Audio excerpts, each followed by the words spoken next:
Hello friends, स्वागत है आप सभी का टाइरो हब पर। फ्रेंड्स, आज के अपने इस वीडियो में हम लोग birth of the Weimar Republic के बारे में पढ़ेंगे। तो चलिए स्टार्ट करते हैं। फ्रेंड्स, जर्मनी 20वीं सेंचुरी के शुरुआत में एक बहुत ही पावरफुल अंपायर था। जर्मनी ने फर्स्ट वर्ल्ड वॉर लड़ा। फर्स्ट वर्ल्ड वॉर 1914 से 1918 तक चल रहा था। फर्स्ट वर्ल्ड वॉर में दो ग्रुप थे जो कि लड़ रहे थे, सेंट्रल पावर और एलाइज पावर। सेंट्रल पावर में जर्मनी, ऑस्ट्रियन अम्पायर और ओटोपियन अम्पायर आते थे। आप स्क्रीन पर देख रहे होंगे जो पिंक कलर में है, जो भी देश पिंक कलर से रंगे हुए हैं वो सेंट्रल पावर है, और जो ग्रीन कलर से रंगे हुए हैं वो एलाइड पावर है। वैसे मैं फिर भी बता देता हूँ, एलाइड पावर में इंग्लैंड, फ्रांस और रसिया आते थे। तो जो जर्मनी था वो सेंट्रल पावर में था। वो ऑस्ट्रियन अम्पायर के साथ मिलकर एलाइड वालों के खिलाफ लड़ रहा था। सभी देशों ने फर्स्ट वर्ल्ड वॉर को उत्साह में आकर ज्वाइन कर लिया। वे सोच रहे थे कि हमारे पास तो बहुत ज़्यादा रिसोर्स है, हम सबसे ताकतवर हैं, हम तो लड़ाई को बहुत ही ज़्यादा आसानी से जीत जाएंगे। लेकिन जैसे जैसे युद्ध लंबा खींचता चला गया, यूरोप के जितने भी रिसोर्सेज थे वह सब खत्म होते गए। जर्मनी ने फ्रांस और बेल्जियम को ऑक्युपाई कर कुछ शुरुआती सफलता पाई, लेकिन 1917 में जब एलाइड पावर में यूएस इंटर करता है तब जर्मनी पूरी तरह से हार जाता है, और जर्मनी के हारते ही सेंट्रल पावर नवंबर 1918 में हार जाता है। इस तरह से फर्स्ट वर्ल्ड वॉर को एलाइड पावर ने जीत लिया। फ्रेंड्स, जब जर्मनी फर्स्ट वर्ल्ड वॉर लड़ रहा था तब वहाँ पर राजतंत्र था, यानी उस वक्त जर्मनी इम्पेरियल जर्मनी था। वहाँ पर राजा राज किया करते थे।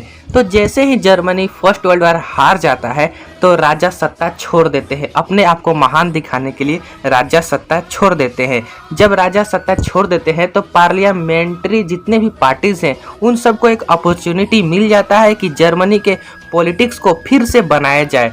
इससे एक नेशनल असेंबली वीमर नाम के जगह पर मीटिंग करती है और वहाँ पर डेमोक्रेसी बनाई जाती है। वहाँ पर एक डेमोक्रेटिक कॉन्स्टिट्यूशन का इस्टेब्लिशमेंट होता है जिसमें फेडरल स्ट्रक्चर भी शामिल थे।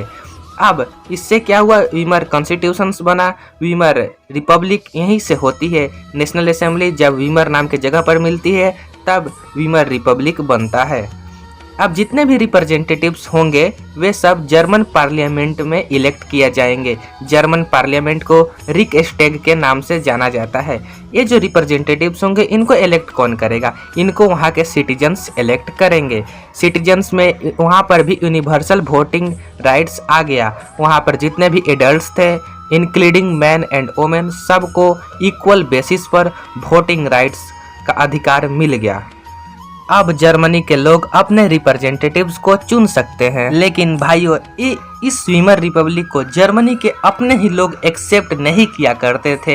वो मानते थे कि राजा ने तो सत्ता छोड़ दिया था, लेकिन जो जर्मनी हारा है वे वीमर रिपब्लिक के वजह से ही हारा है। लेकिन सच्चाई में ऐसा कुछ नहीं था। पहले से ही जर्मनी हार गया था, इसलिए राजा ने सत्ता छोड़ा था और वीमर रिपब्लिक ने तो सिर्फ टेक ओवर किया था। लेकिन जर्मनी के लोग ऐसे मानते थे कि वीमर रिपब्लिक के वजह से ही जर्मनी हारा है, और पहले से तो नफरत करते ही थे वीमर रिपब्लिक से। लेकिन जब पीस ट्रीटी हुई वर्साइल में, जिसे वर्साइल ट्रीटी के नाम से भी जाना जाता है, उससे लोग वीमर रिपब्लिक से और भी ज़्यादा घृणा करने लगे। आखिर क्या था वर्साइल ट्रीटी में, चलिए इसको देखते हैं। फ्रेंड्स, वर्साइल ट्रीटी को समझने के लिए हमको आना पड़ेगा बुक के ऊपर। तो चलिए देखते हैं बुक में क्या लिखा हुआ है। तो जो वर्साइल ट्रीटीज था ये एलाइज वाले मिलकर सेंट्रल पावर के साथ कर रहे थे। ऐसा कहा जाता है कि जो वर्साइल ट्रीटी था वो बहुत ही ज़्यादा हार्श था और ह्यूमिलेटिंग पीस था। इसके वजह से जर्मनी ने अपने ओवरसीज कॉलोनीज को खो दिया, यानी जर्मनी जो विदेश में जगह को कब्जा कर रखा था उस सब को वह खो दिया, जिससे उसके 1/10 पॉपुलेशन चली गई। इससे 13% उसकी टेरिटरीज चली गई, 75% इसके आयरन चले गए, और 26% इसके जो कोल थे उसे फ्रांस, पोलैंड, डेनमार्क और लिथुआनिया में बांट दिया गया। एलाइड पावर्स ने जर्मनी को कमज़ोर करने के लिए उसको डीमिलिटराइज कर दिया, यानी अब जर्मनी मिलिट्री को भी नहीं रख सकता था। और ऐसा बोला गया कि जर्मनी की वजह से ही फर्स्ट वर्ल्ड वॉर हुआ है, और एलाइड कंट्रीज़ को जितने भी डैमेज पहुंचाई गई है सेंट्रल पावर के द्वारा वो सबको जर्मनी ही उसका जुर्माना हर्जाना भरेगा। इसलिए जर्मनी को अब 6 बिलियन यूरोस का कॉम्पेंसेशन देने के लिए फोर्स कर दिया गया, मजबूर कर दिया गया। द एलाइड आर्मी ने जर्मनी के रिसोर्स रिच राइनलैंड को 1920 तक पूरी तरह से कब्जा कर लिया। बहुत सारे जर्मन लोग जो थे वे अब वीमर रिपब्लिक को ही दोषी देने लगे कि वीमर रिपब्लिक को ऐसे ट्रीटी पर बिल्कुल भी साइन नहीं करना चाहिए था, ये गलत है, ये जर्मनी के साथ अन्याय हुआ है। बहुत सारे लोग अब बदले की भावना में आने लगे। अब लोग सिर्फ यही चाहते हैं कि हमारा जो देश बेइज्जत हुआ है ट्रीटी में, वर्साइल ट्रीटी में हमारे जो देश का अपमान हुआ है, हमें उसका बदला चाहिए। और इसी तरह से वीमर रिपब्लिक से सारे लोग घृणा करने लगे। वो लोग बोलते थे कि ये वीमर रिपब्लिक के कारण ही जर्मनी का इतना बेइज्जती हुआ है, ये क्यों माना, इसको वर्साइल ट्रीटी नहीं मानना चाहिए था। लेकिन फ्रेंड्स, रियल में ऐसा नहीं था। वर्साइल ट्रीटी जो था उसको वीमर रिपब्लिक को मानना ही पड़ेगा।